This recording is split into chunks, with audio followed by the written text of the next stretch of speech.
Yang terhormat rekan-rekan media, ya terima kasih atas kesediaannya telah menunggu sampai malam. Rekan-rekan media, pada kesempatan malam ini, tim penyidik Kejaksaan Agung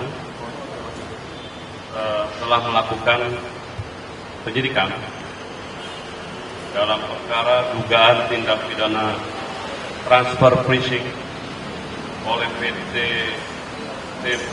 TPL TBK kepada entitas perusahaan tahun 2008 sampai dengan tahun 2025, di mana tim penyidik telah melakukan pemanggilan dan pemeriksaan terhadap beberapa saksi, kurang lebih 111 saksi, juga ahli, dan melakukan penggeledahan dengan penyitaan beberapa barang bukti, baik itu alat bukti dokumen dan alat bukti elektronik.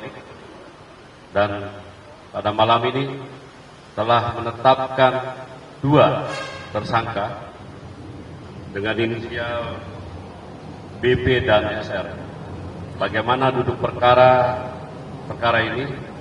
Kami persilakan Pak Dirdik untuk menyampaikan. Waktu dan persilakan. Cek. Terima kasih Pak Kapus Penkum, rekan-rekan media yang kami hormati.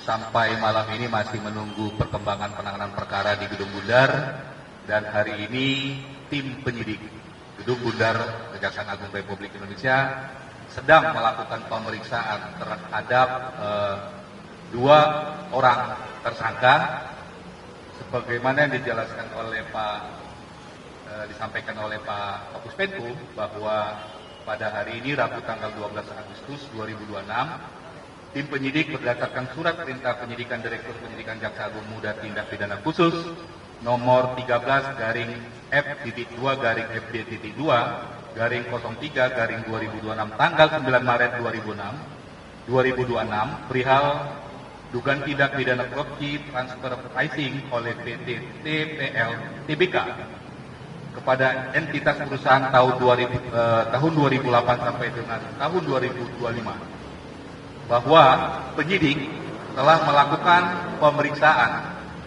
sebanyak 111 saksi dan juga telah melakukan penyitaan terkait dengan dokumen-dokumen serta barang bukti elektronik yang didapatkan fakta-fakta terkait dengan perbuatan-perbuatan yang melanggar hukum dan mengakibatkan kerugian keuangan negara. Bahwa tim juga telah melakukan permintaan perhitungan kerugian keuangan negara kepada auditor, dan hasilnya dalam waktu dekat akan diserahkan kepada tim penyidik.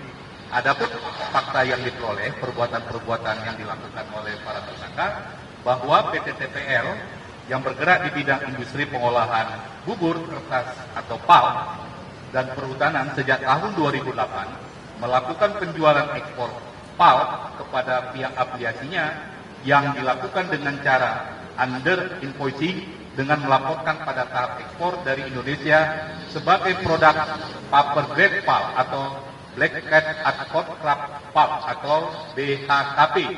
Padahal secara karakteristik, kegunaan dan harga nilai pasar produk tersebut merupakan produk dissolving PAL. Di sini HS code-nya sudah berubah sebenarnya. Bahwa agar nilai produk PT TPL berkurang dari nilai sebenarnya, PT TPL secara melawan hukum sejak periode 2018 sampai 2025 melaporkan penjualan produk PAL dengan produk yang sebenarnya ke PT Asia Pasifik Rayon atau perusahaan afiliasinya, yaitu produk dissolving PAL dengan nama High Alpha PAL, sehingga berdampak pada penurunan nilai pajak badan atau perusahaan dari yang seharusnya diterima oleh negara.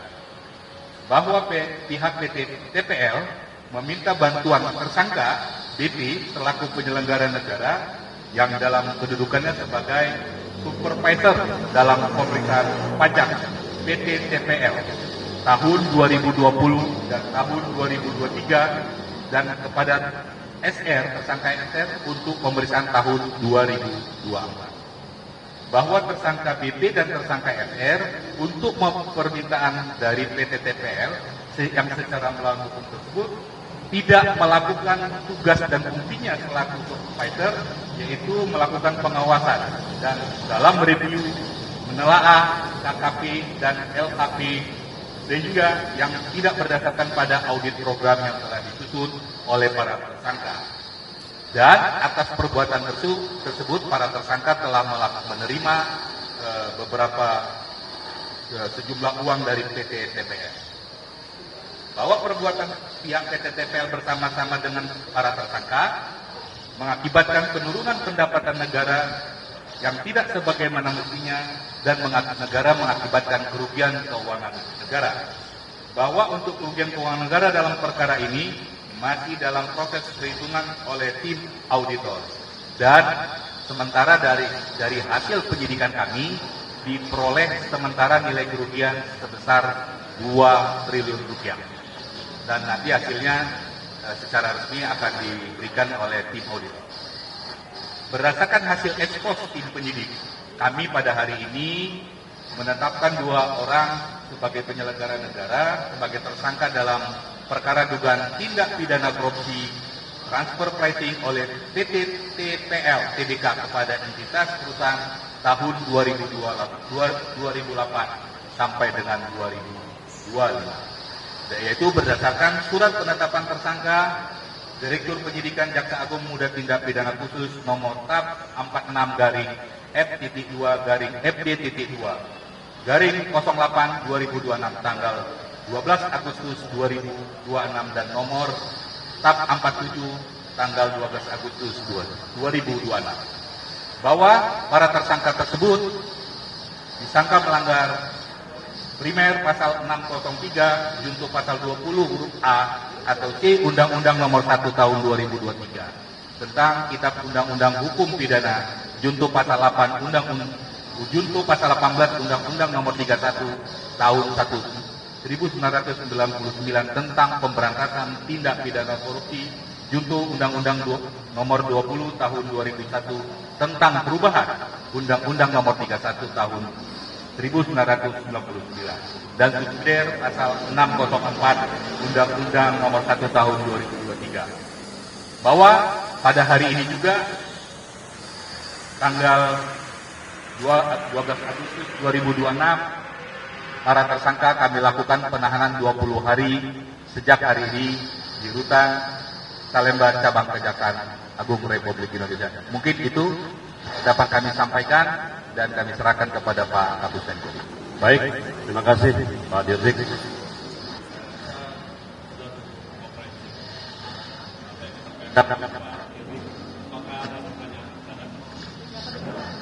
Ya. Baik. 3 pertanyaan ya. Silakan.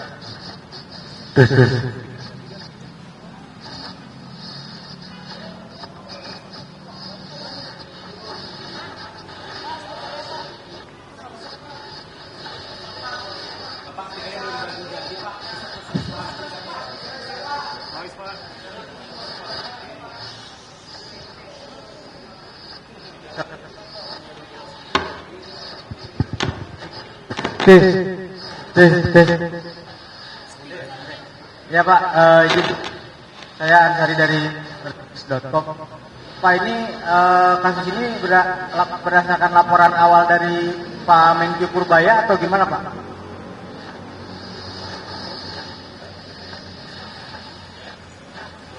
Satu.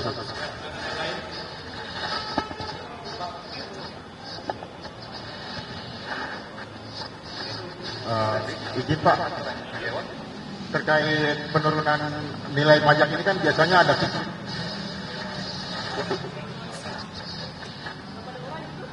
terkait penurunan nilai pajak ini kan biasanya ada feedback kepada penyelenggara negara atau pihak dirjen pajaknya itu nilainya berapa, dan ini kan biasanya per tahun ya pajak-pajak perusahaan kertas ini ya, itu nilainya berapa, sama peran-peran penyelenggara negara dan pihak swasta yang ditetapkan siapa aja.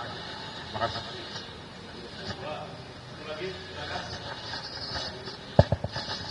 Assalamualaikum Pak Kapus, Pak Dirdik. Pak, ini kan tadi dijelaskan soal transfer pricing dan kemudian itu ada kaitannya dengan hak ekspor.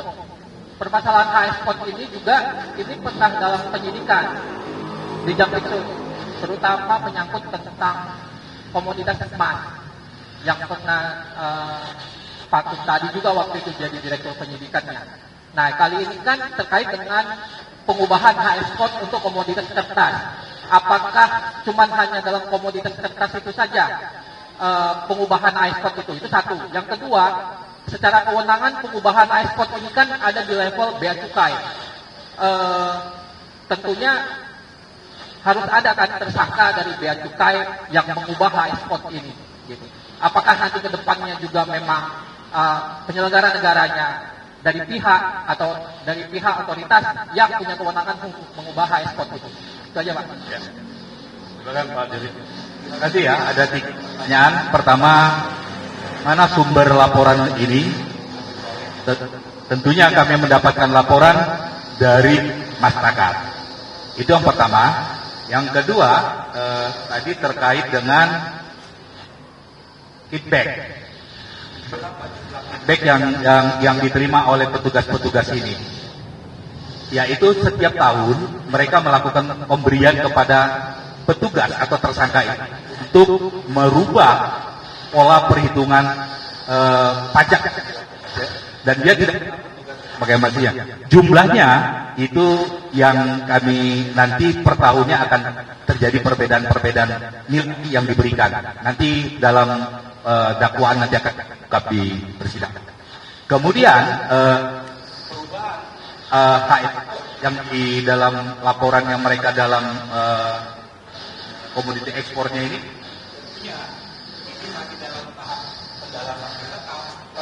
perbuatan ini sejak 2008 sampai dengan 2022. Ini masih dalam pendalaman penyidikan yang kami lakukan pihak lain yang terkait dalam penanganan perkara ini dan mungkin dapat dimintai pertanggungjawaban pidana. Mungkin itu yang dapat kami sampaikan. Yang kami sampaikan bahwa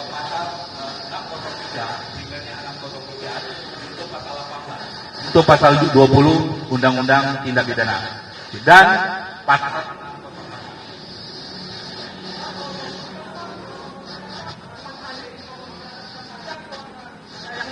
Oke, kami masih dalam proses ini.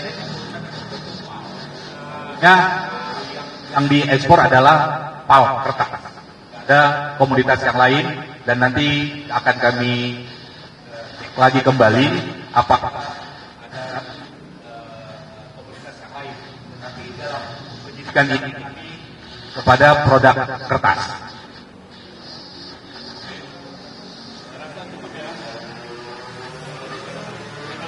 Pertanyaannya?